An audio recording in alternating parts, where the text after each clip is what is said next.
നമ്മളൊരു വാക്ക് കാണിക്കും, അപ്പം നിങ്ങൾ പ്രൊനൗൺസ് ചെയ്യണം. ഇതെങ്ങനെ പ്രൊനൗൺസ് ചെയ്യും? Gens gens gens gens gens gens gens gens. ഇത് ആക്ച്വലി ജെൻസി എന്നാണ് പ്രൊനൗൺസ് ചെയ്യുന്നത്.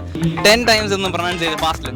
Jency Gen Z Gen Z Gen Z Gen Z Gen Z Gen Z Gen Z Gen Z Gen Z Gen Z Gen Z Gen Z Gen Z Gen Z Gen Z Gen Z Gen Z Gen Z gens gens gens gens gens gens gens gens gens gens gens gens gens gens gens. Thank you guys. Gen Z Gen Z Gen Z Gen Z Gen Z Gen Z Gen Z. Okay fine, good job. Gen Z gens gens Gen X Gen Z Gen Z Gen Z Gen Z gens gens gens. ഇത് actually നമ്മൾ pronounce ചെയ്യേണ്ടത് Gen Z എന്നാണ്. ഇതടാ അങ്ങനെ pronounce ചെയ്യാറുള്ളത്. ഇതൊന്ന് ജെൻസി ജെൻസി.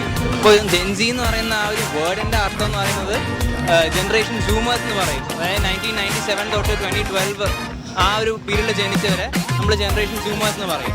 അതിന് മുമ്പത്തവരെ millionaires എന്ന് പറയും. പിന്നെ ജനറേഷൻ ആൽഫയുണ്ട്, അതിന് ശേഷം 2012 ശേഷം ജനിച്ചവരെ ആൽഫ എന്ന് പറയും.